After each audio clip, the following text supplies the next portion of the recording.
will start off today with our wine breaker. Yep. So Tell us what we're drinking, Rami. So today we have Da Vinci Pinot Grigio. Okay. Ooh, yeah. It is a nice wine from the Delle Venezia region of Italy. Ooh, okay. Wow. It's been grown there for over a century. Wow. All right. So it's well balanced. It has floral aromas, hints of apple and tropical fruit, and a clean finish. It goes great with some pasta, some meat, and fish. And essentially, what this Pinot Grigio is trying to get across is that like it's a fruity Pinot Grigio that's light, and essentially you're supposed to eat it with some food and have a good time. Yeah, let's see. Here you go. It's Da Vinci's Pinot Grigio, so let's rate it. Yeah, it's named after Da Vinci because it's a work of art. Sure. So let's start off with the smell. I like the smell. Okay, Ziggy, Oh, it's refreshing. Yeah, well, you guys know we have co-hosts Ziggy, Emily, and Milo. Ziggy's my dog, Emily, Milo, my cats. And you might see them making some really good appearances because they have really great points to make. Isn't that right, Sixter? Right. All right, so the smell, what do you give it? 2 to 5. I think it smells pretty good. I mean... It's really aromatic. Yes, it is. I'm gonna give it a 4. I'm gonna say it's great. Maybe it's a 5, but I'm gonna go with the 4. What about the color? What do you think about the color? I give the color about a 4. It's kind of dull, like a dull white wine. It's not particularly like golden or anything. Like, I don't know. It just like, it looks like a watered down wine, so to speak. And like, again, I'm a Philistine. I'm not a wine connoisseur. Yeah, where's Marty? Where's Marty when you meet? Where are you, Marty? I'm just giving my Our producer disappeared on us. opinion. Yeah, I'm gonna give it a 4 as well. Looks like a 4. It's pretty nice and clear though. Looks pretty good to me. And taste? Yeah. Oh, that's good. Yeah. This is beach ready. It has an aftertaste I don't like though. But you know what? I feel like, okay, so I just brushed my teeth, to be honest, and it still tastes good. Usually when you brush your teeth and you have wine, it's usually kind of icky. But this tastes refreshing. My cat, Milo! God damn it. What are you doing?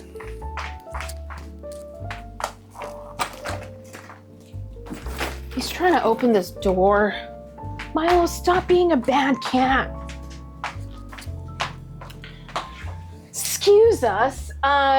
So it's super refreshing, and I can really taste the fruits. This just needs to be chilled. Da Vinci I think that's a good point. is a good wine. Nah, and it needs to be chilled. That's real. So good. I'm actually going to give it a 5 across the board. Okay, I'm gonna give it about a 4 overall. Okay, so Da Vinci's Pinot Grigio, high recommend. I would say it's good for sex on the beach, on a hot date night. Yeah, I think that if you're like really trying to have like, I don't know, like a light wine to just chill with, like that's good. It wouldn't be my first choice, but it's impressive. I like it. Yeah. Okay, so we give it a high 4. We give it a recommend. Da Vinci's Pinot Grigio. Go out there and get you some. Yeah. Cheers. Cheers.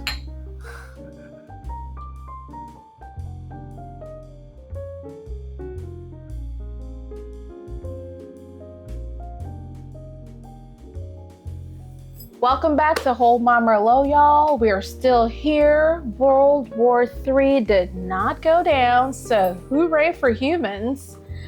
But yikes, Rama on my anxiety. So today we're going to discuss what has been going on in the news with our favorite 47th president of the United States and all the chaos that constantly follows this guy.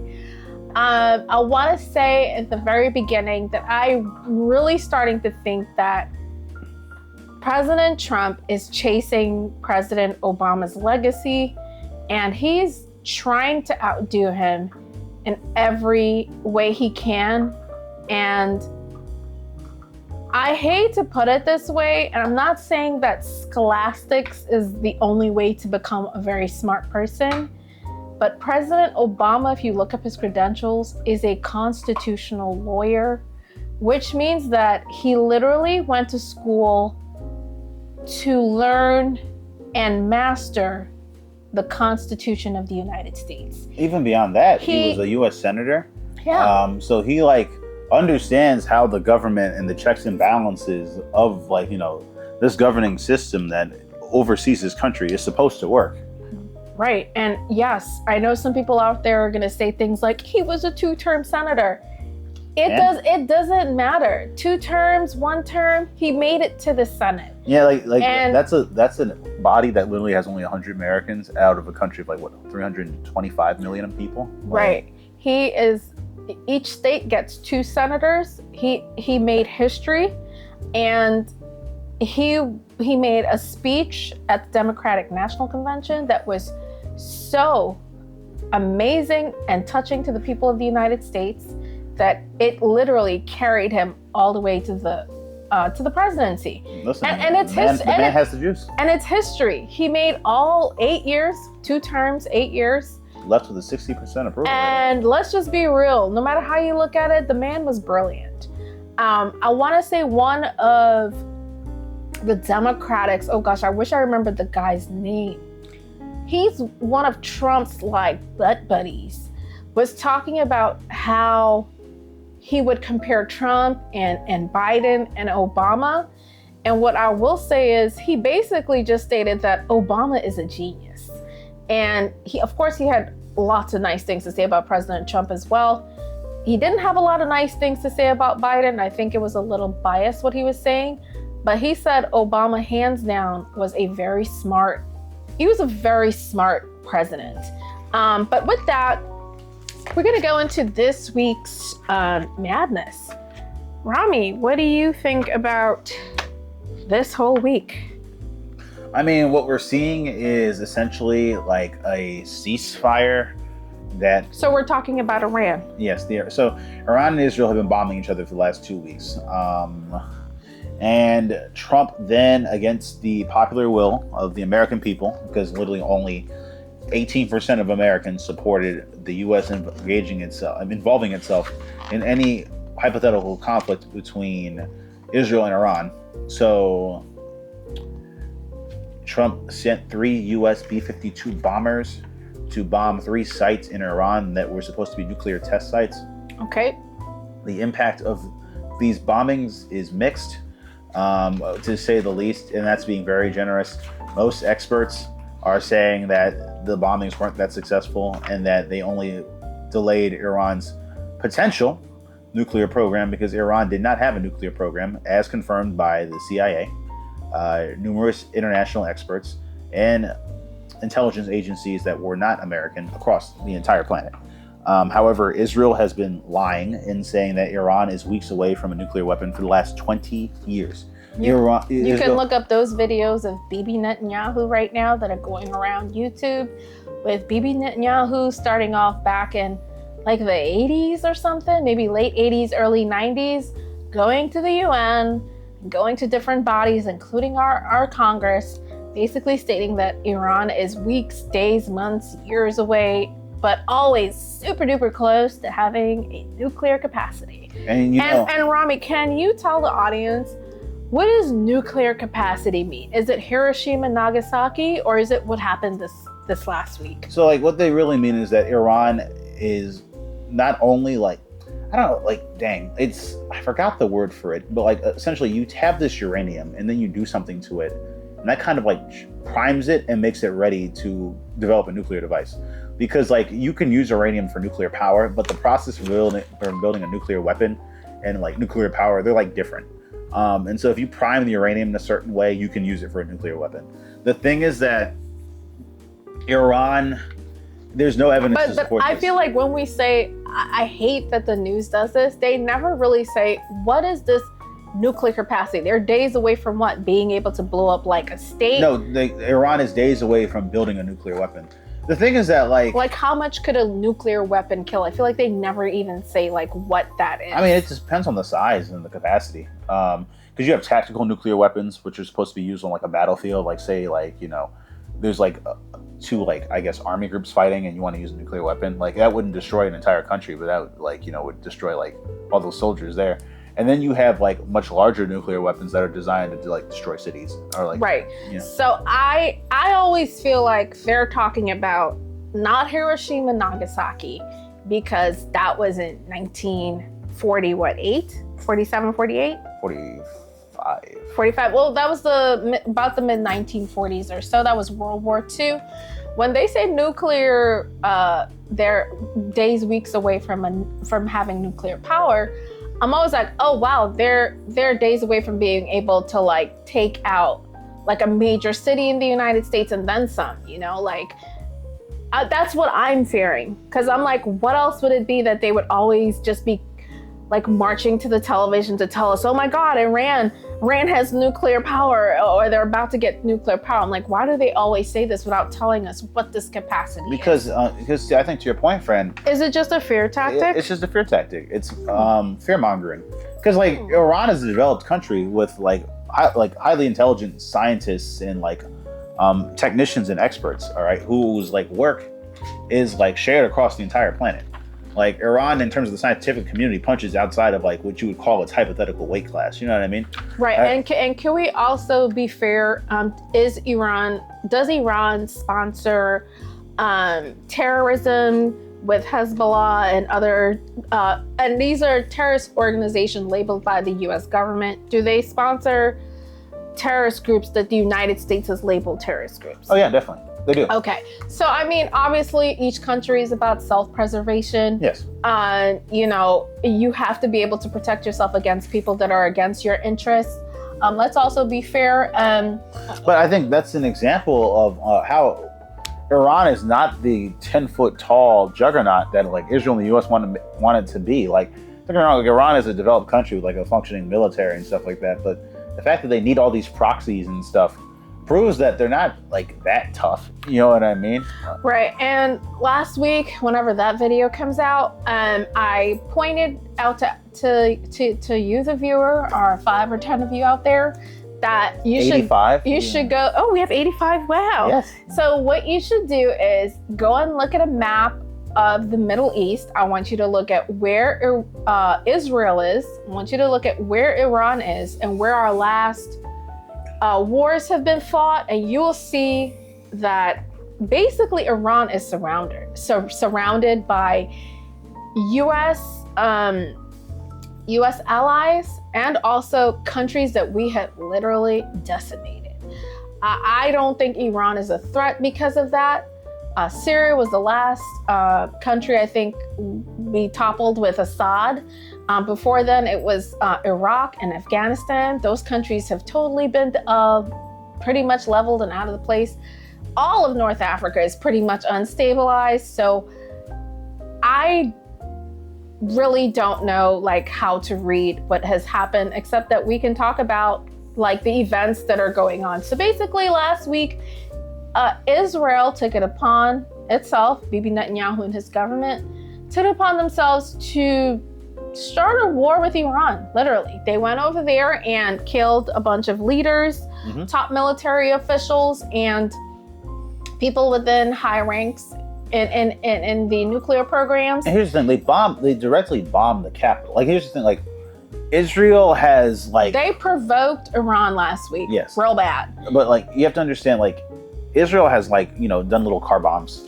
Or they'll blow up, like, an Iranian scientist, like, briefcase or something like that, like, before. Right. Or, like, they'll, like, blow up Iranian, like, military officers in a country like Syria or something like that. And but they, to, like, and go they to send Iran... bombs they send their... And it's back and forth. It's other countries doing it to them. If they're doing it to Jordan and the surrounding countries. But you have to understand that part of the world is almost always a little bit volatile. Go ahead. No, you just have to understand that, like, Israel greatly escalated the situation. And it went from a proxy war to, like, a hot war. Right. So Israel sent basically a nuclear strike. All right? I wouldn't call it. It's not nuclear. With all those rockets, that's not called a nuclear strike. What would it be called? A bombing campaign? Yeah, bombing campaign. Okay, so they sent a bombing campaign to Iran, and like I said, killed a bunch of officials and nuclear scientists and the likes.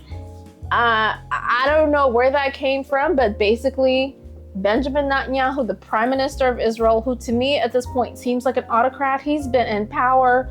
Oh my God. Like I used to work at a news agency around 2008.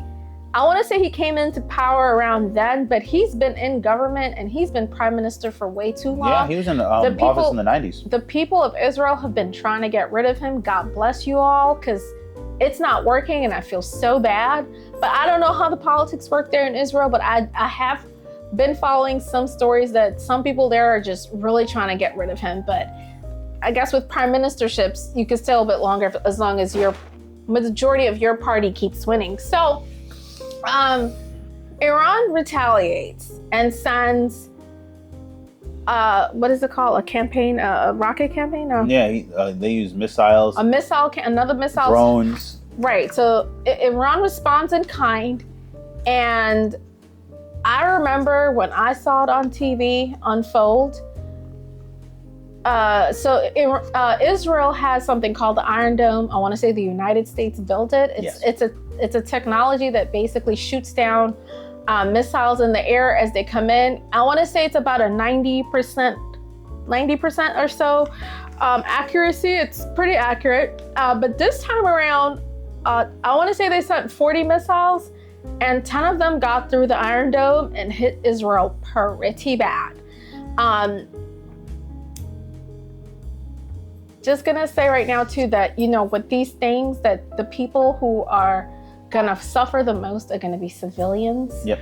Right, on the behalf of the government. Yep. That is the sad part. There are innocent Iranians, there are innocent Israeli people that are getting caught up in this crap. Yep.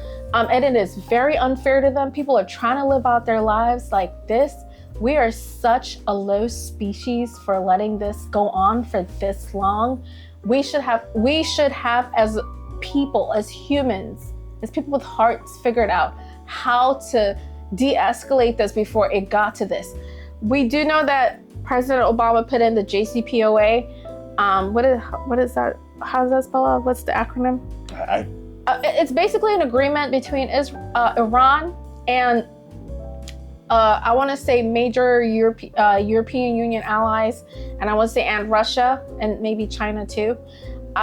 Spelling out like a way to be able to monitor the nuclear program in Iran.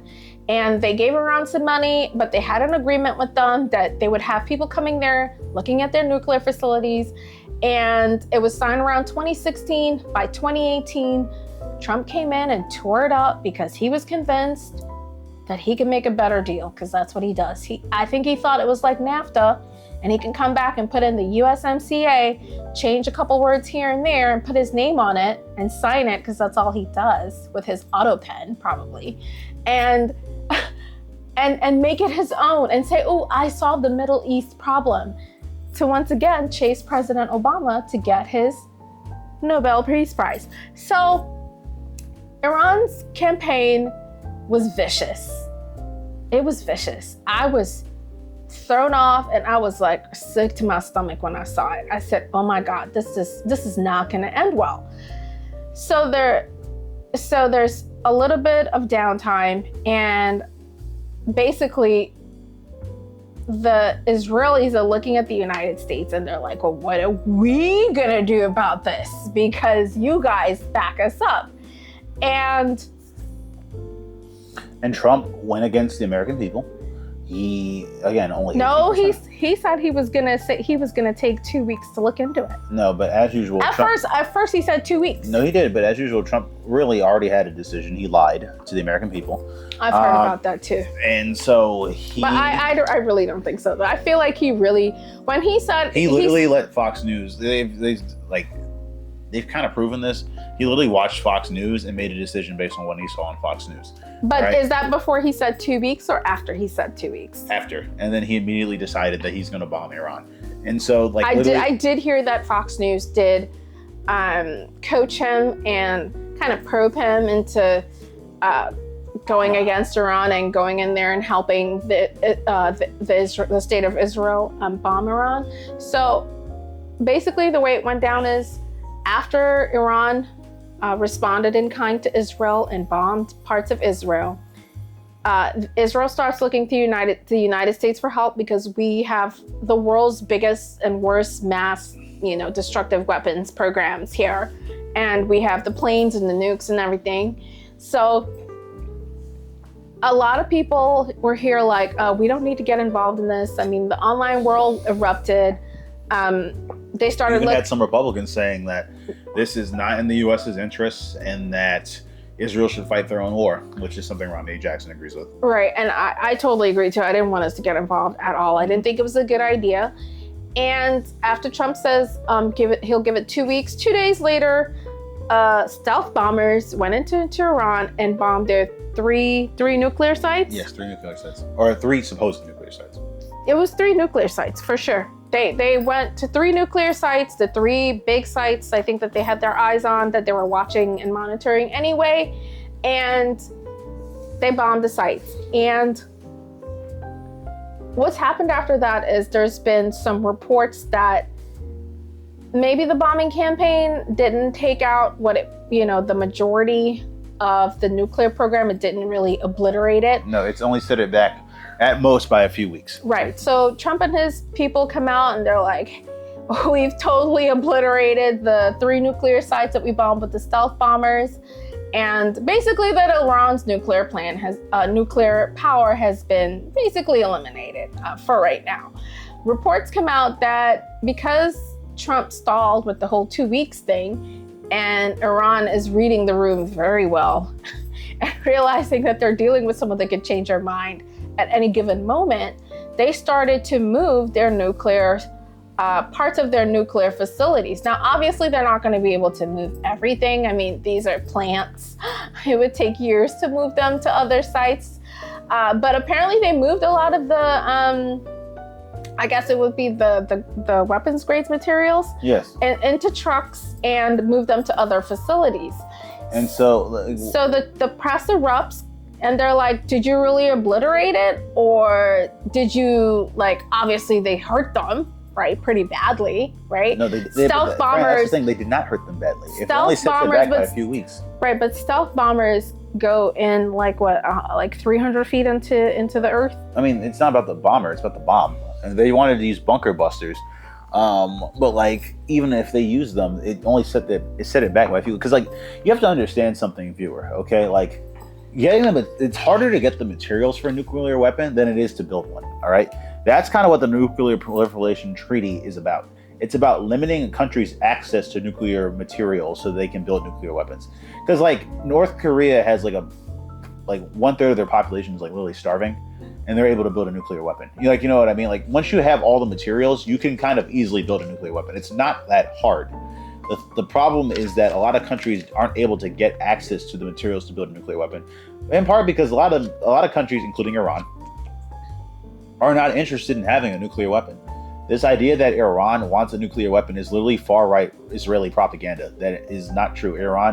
If Iran wanted a nuclear weapon, they would have built one by now. Really? You think so? Yes. Iran, again, Iran is a developed country. I'm not sure I buy that 100%. If Iran wanted a nuclear weapon, they would have one by now. Okay. In fact, if anything, you could argue that Iran's thinking now is we should have had a nuclear weapon because then this never would have happened. You know what I mean? And that's one thing that the CIA has been saying.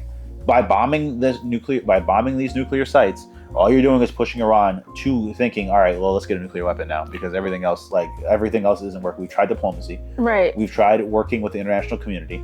We've tried telling the world that literally we're not looking for a nuclear weapon. We've tried international inspectors, and they bombed us anyway. So why not have a nuclear weapon? Right. And the crazy thing about this whole thing that's going on, I mean, I'll just say to your response, Rami, the fact that they were able to pull out all these missiles and literally quiet Israel for a few hours was quite spectacular. I did not know. I've never seen anything like this. I used to work at a news agency, and let me tell you, shit be going down over there all the time, okay? So, I would get to work at 3 o'clock in the morning, and it's there's a scuffle on the border with, is it Jordan? Is it at the north? Qatar. No, at the north of Israel. Is that Jordan or? No, Syria. Lebanon. No, Lebanon, yes. Okay, so I'm there's a scuffle in Lebanon. There was some bomb, not like maybe like a small missile went over there, or there was some shootouts with like the IDF, the Israeli Defense Forces or something. There's always something going on around Israel. And there's always something going on around there. So it's always kind of like iffy there. But the strange thing that happened this time around is that Trump's been on his Twitter fingers, he's on his Truth Social fingers, I guess we'll say. And he's been putting out some pretty wild tweets. So I want to play a clip of someone on, let's see, what's this? Oh gosh, shoot. Oh, fuck. I forgot this. How do you do this? How do you make this Fraz? What is this? How do you figure out? Shit. Anyway, let's see if we can do this. All right, so this is okay, I think it's at Fraz, Frazz, and she's talking about like some of the tweets or Truth Social stuff that Trump put out afterwards that were just wild. Is not going to attack Iran. All planes will turn around and head home while doing a friendly plane wave to Iran. Show us your plane wave. Disastrous. No one will be hurt. The ceasefire is in effect. Say it with me. The ceasefire is in effect. Okay, so what she's talking about there is basically after the bombing campaign with the stealth fighters, Iran sent some missiles to Qatar, but they warned the Qatar base, they warned the US government before they sent the missiles over there. And the Iron Dome version that's over there struck them all down. No US casualties over on that side. And Trump was able to talk to both sides and start a ceasefire. So he thinks the ceasefire is in place. Israel and Iran have agreed to it. And of course, they start bombing each other right away. I want to say Israel started sending a whole bunch of planes over and a whole bunch more rockets over. And here we go again. Trump comes out and he's so confused as to what's going on. And he's so angry that Israel has broken the ceasefire. And as someone who's been watching political news, and like I said, I used to watch world news starting at 3 o'clock in the morning, this is how ceasefires almost always go down. There's always a little bit of a tussle even after the ceasefire has started. So as soon as he started going off about people breaking the ceasefire, I'm like, is this guy for real? Like, how many ceasefires have you witnessed, and who's advising you that when someone says, yeah, we're gonna have a ceasefire, it's like, we're gonna go back over here. Bye. That's the end, all squashed. We're all hugging like it's kids. These are nations at war. So Trump comes out and drops the F-bomb yesterday, and he said these are two countries that have been going at it for so long, and neither of them know what the fuck they're doing. And it's like, I think they both know what they're doing. You don't know what you're doing. Dude, that's exactly. I was like, what projection is that? I was like, dude, you don't know anything about ceasefires. You don't know how this shit works. They're probably going to be going at it again. And the thing about Trump is that he's trying to really harken back to this Nixon madman theory. And so Nixon had this theory that was essentially, if I'm unpredictable and if I can turn on a dime, people will be afraid of me and I'll be able to get other countries to do what I want. It was a complete failure because one, most countries know that you're bluffing on a lot of this shit. And then two, the thing with Trump is that Trump is actually pretty easy to read. One, Trump's a liar. Oh, they figured him out good now. Trump's a liar. Trump is corrupt. Trump is lazy. And Trump is dumb. All right. Oh, that's damn. That's cold. It's true. Trump is lazy. Trump likes easy things. He likes easy victories. So when he just declared a ceasefire, and it didn't happen immediately, or rather than like work harder at the ceasefire, he just said, "Oh, they don't know what they're doing." You know what I mean? Like, Trump likes things that are handed to him, like, you know, Right. because he was born with a silver spoon in his mouth. He's never had to work for anything. He sure was. He's lived a really good life. Yeah. So like him actually having to work for something is frustrating and annoying, which is why he got frustrated with Iran and Israel, because he thought he could just come up, tell them to, like, you know, quiet down and put that shit away. And Iran and Israel, like, what? Like, bro, like, get lost. Like, you know what I mean? Like, Right. So I want to play another clip. This is by @RBREICH.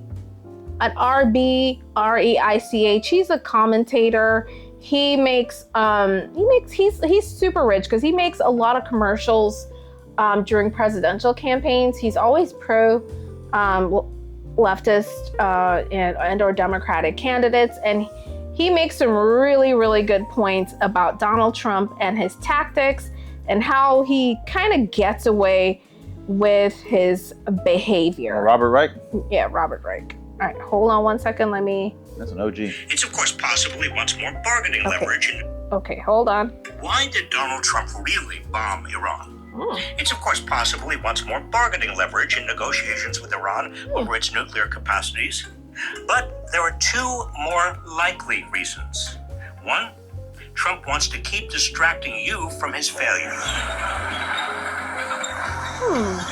His sinking poll numbers, his embarrassing spat with Elon Musk, the unpopularity of his budget bill, millions of people protesting his abuses of power. Ooh, we forgot When about Trump that. feels humiliated, he weaponizes chaos and unpredictability to distract and deflect.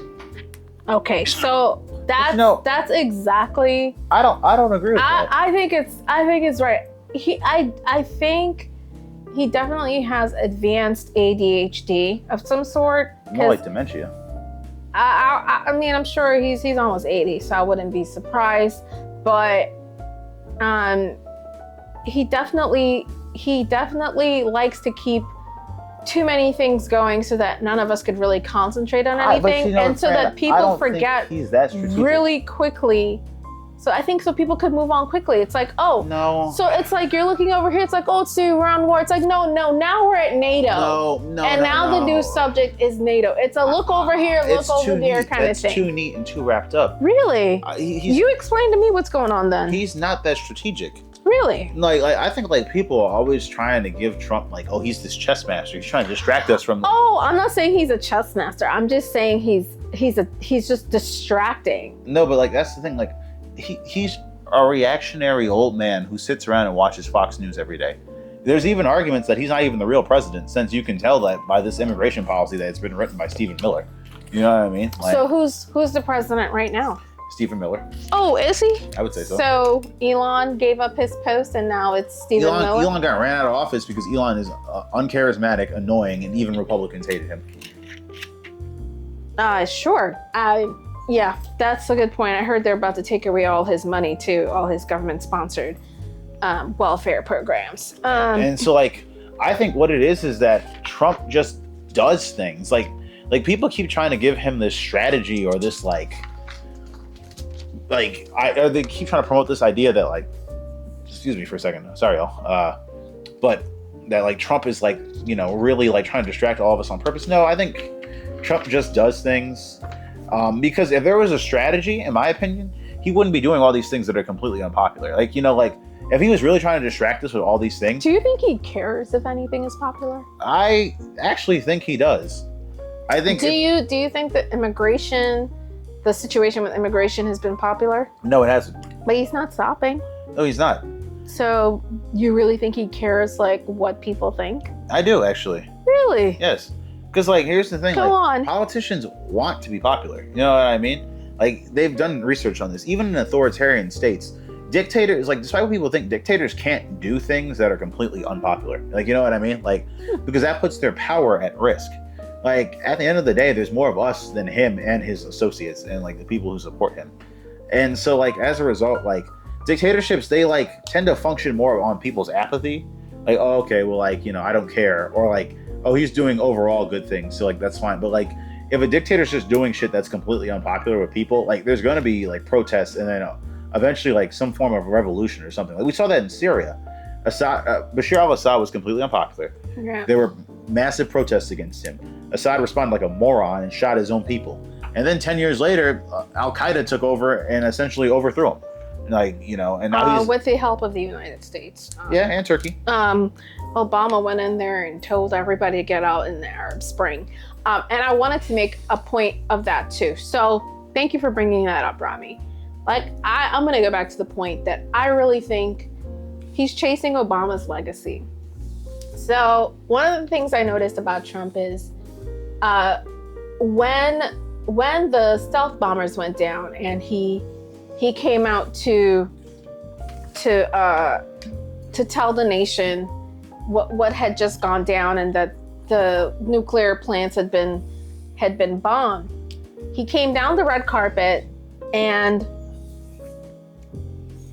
brought Marco Rubio, the Secretary of State, the Vice President, J.D. Vance, and he brought Secretary of Defense Pete Hegseth with him down the red carpet. They all stood behind him, and I think it was like a kind of like a show of unity, like we did this together. But I'll tell you this, when Obama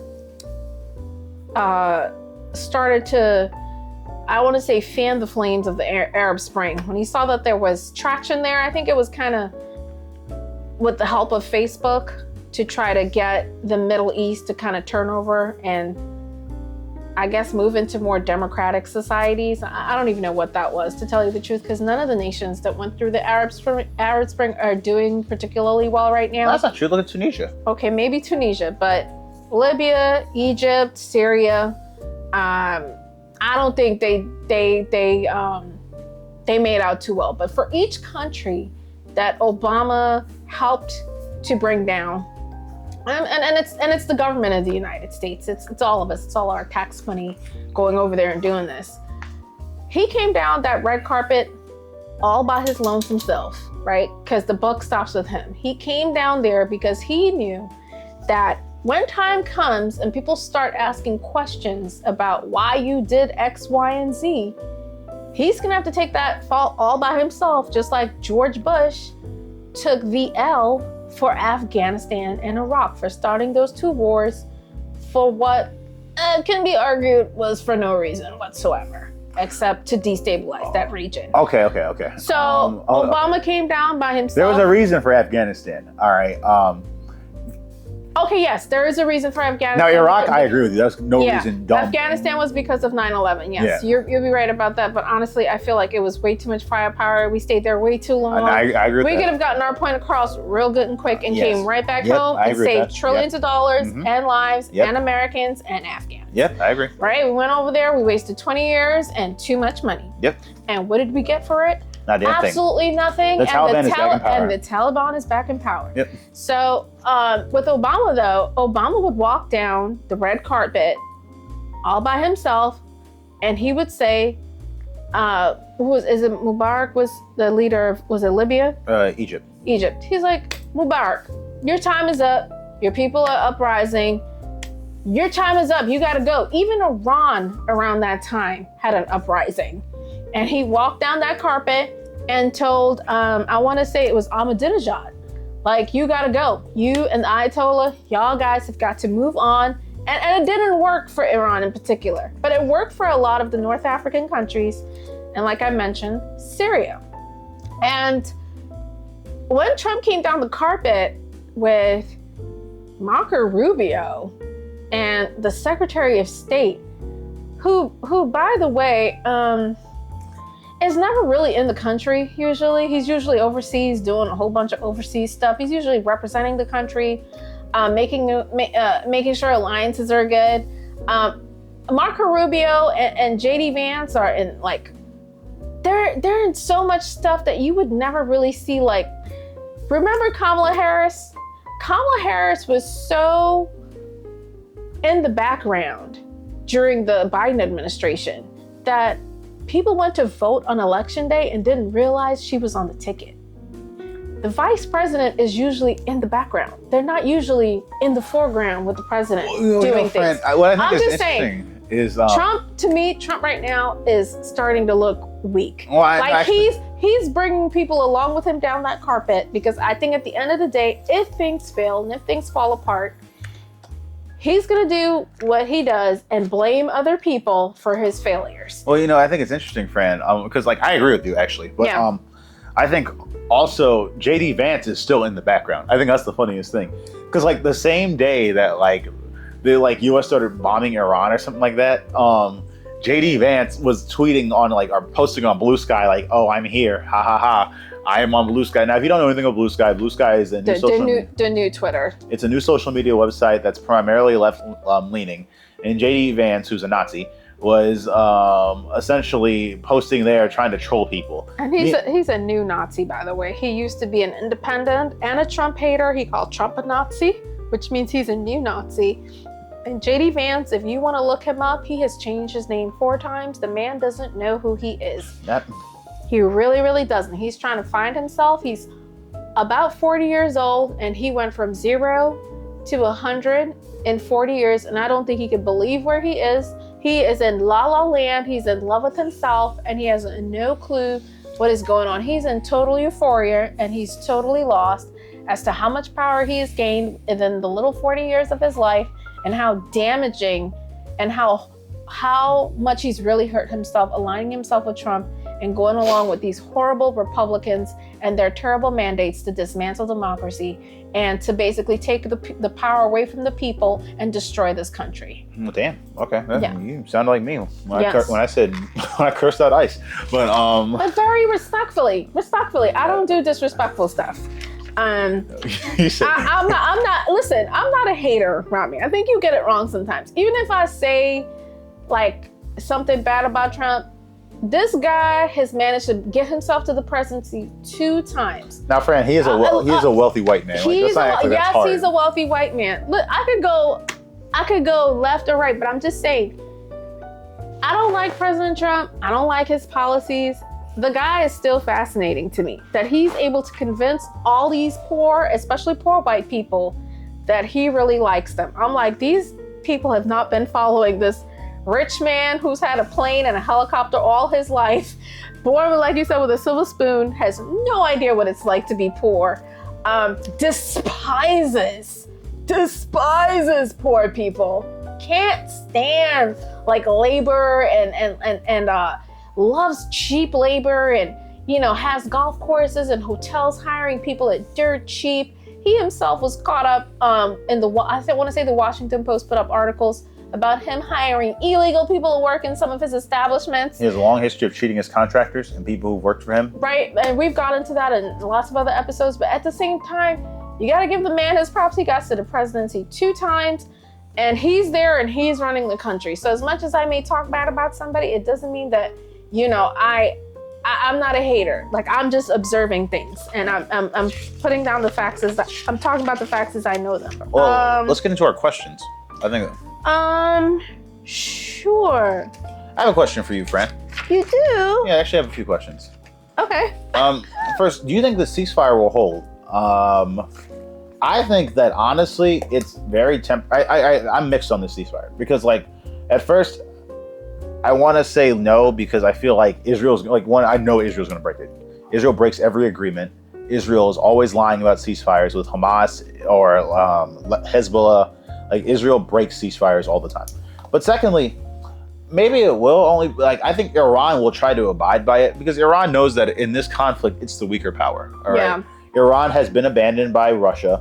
China has given Iran weapons and some diplomatic support, but Iran knows that if it comes to another shooting war, and China is not going to send in the Chinese military, the PLA, to support them.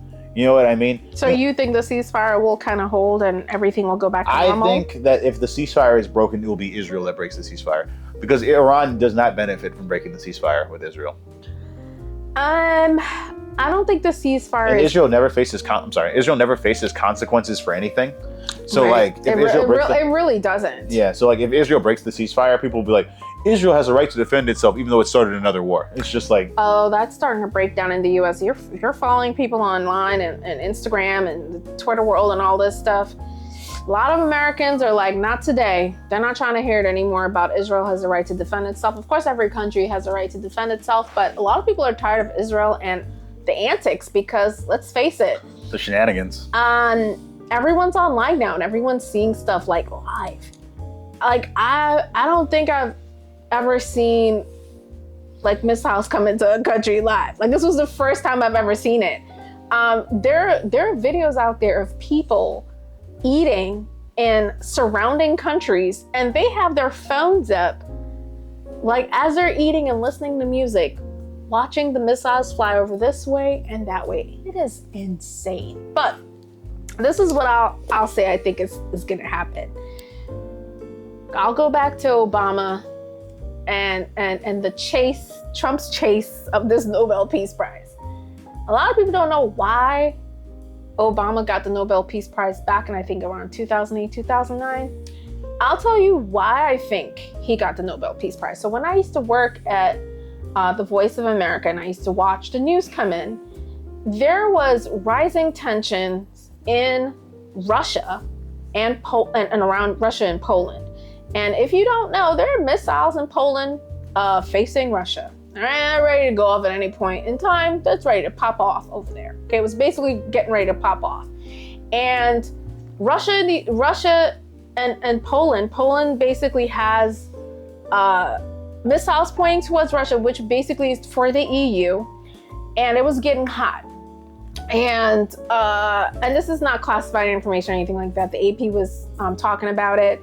And Gaza was leveled by Israel right around that time too. And Israel was not stopping because Bush and Condoleezza Rice let Israel do what they want for all the 8 years they were in there. And they bombed the hell out of Gaza. So you had that situation going on in the Middle East. And Obama was not necessarily against Israel, but he was not for all of the bombing and all of the civilian casualties. And he had made it clear that Israel had to stop with that nonsense. And the day Obama got into office, for whatever reason, I don't know if everybody read the room, he went over to the Middle East and started talking to the Middle Eastern countries and apologized for the war in Iraq and Afghanistan. He went, and then all of a sudden, the missiles in Poland, no one was talking about them anymore. That kind of cooled down a little bit. I want to say around that time, Obama sent Hillary Clinton over to Russia and started the New START program, and they pushed this big orange button together, and Russia and the United States looked like they were going to be kissing faces. Now, that program was a complete failure. Now, not back then, okay? This was the beginning of a love affair. They had a nice little love affair for a little bit. And the bombing in Gaza stopped basically the day Obama got into office. So that is why I think Obama got the Nobel Peace Prize. A lot of hot situations all of a sudden just got toned down when he got in there because he made it a point to be a peaceful president and he was pushing peace through, I want to say, soft power. So when Obama got the Peace Prize, I wasn't surprised because I was watching it from over here. I was watching all this crap. And Trump is chasing this Nobel Peace Prize. And right now, what I think is going to happen is I agree with Rami in the sense that I think Israel is going to break the ceasefire. And I don't know what it is about this time around, but after I saw what Iran did, I've never seen anything like that before in my life. I've never seen missiles fly over the Middle East like that with such precision. I told you, around that area, when I used to get into work for 3 years, from 2008 to 2011, there was always little stuff going on around there. Nothing like this. This was different. And my biggest fear is that Iran is just gearing up for something else. And not Israel gearing up for something else? Israel, I believe, is going to break the ceasefire as they always do. But the way they just sent those 40 missiles over to Israel, like, oh yeah, boom. I was not expecting it. I didn't know Iran had any kind of power like that. And I was totally shocked. And I was like, Oh, wow. What? I was over here in DC shitting bricks. And I was scared shitless all week because I was like, it's about to go down. I was like, we're all dead. I was like, World War III is about to happen. I've never seen anything like that. I think Israel always thinks that the United States is going to be right there with them, hand in hand, waiting to, help them with all of the stuff that they have going. And like I said, go ahead and look at the map. You'll see why we are in cahoots with Israel. It's literally, I think, a space where we keep everyone in check in that part of the world. But I think Iran has other plans. I think what's going to happen is Israel's going to go about with I'm just going to call it their BS. And Iran's going to respond a second time, and it's going to be just an all-out situation in that part of the world. And I hope to God that is not what happens, but just judging by what Iran did the first time around, I think they have something else in their back pocket, and they're just gearing up for another situation. And I don't think we did any favors by going over there and putting stealth bombers into their nuclear facilities. Although if it helps set it back a few months, I think that's great, because who knows what the heck was going on under there. Rami says he doesn't think Iran has nuclear power and has no aspirations of that. I'm not sure about that. I don't know, but I don't. I mean, can I ask you something? Yeah. This is another question. Yeah. Why does Israel get to have nukes, but Iran does not? Israel has nuclear weapons. They lie and say it's an ally of the United States. Okay, well, I'm glad you at least said that. Yeah. All right, because Israel has nuclear weapons. And they're keeping everyone in check. I think that's what they are. I think the state of Israel, I think, is just a state check power over there. But they're acting like a complete thug. It's like to me, Israel is the checkmate of the Middle East. It's like, oh, we got to start a war. Like, well, we got bases in Qatar and, Saudi Arabia and whatnot. And if that fails for any reason, we've got Israel. I mean, I don't. That's how I look at it now. Because I'm like, for years and years and years. But you see how this justifies imperialism? What do you mean? I mean, why does the Middle East have to be kept in check? Those are other countries and they're other sovereign powers with people. I mean, okay, so for all of the years that humans have been on the planet, hasn't it always been wars? I mean, just be honest with yourself. Yeah, there's been wars. Okay, and hasn't there always been an empire that's kind of stretching and stretching and stretching, and then eventually it bursts, and then another empire takes over and they stretch and stretch and stretch, and then they burst, and another empire comes in and they stretch and stretch and stretch and burst? Isn't that how it happens? Yeah, sometimes. No, that's how it always happens. So to me, I think this is just an evolution of how humans exist. And at this point in time, it's, it's the United States empire basically running everything.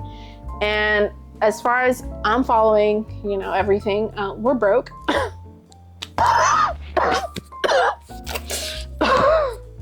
We have no money. We owe China a whole bunch of money. We have horrible infrastructure. Yep. Our healthcare system is shit. Yep.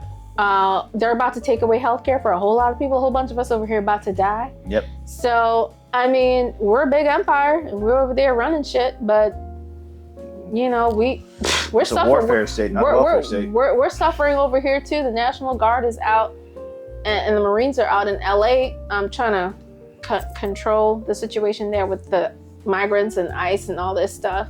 So we essentially have a police state going on over there. So I'm just saying, Rami, to me, it just seems like natural evolution. Some people are saying the empire is dying. I hope not, because, I don't want to be poor. I don't know where we're going to go as a country. I just hope there's peace over there. I really hope the ceasefire works, because I don't have time for nuclear war. Yeah, I just don't.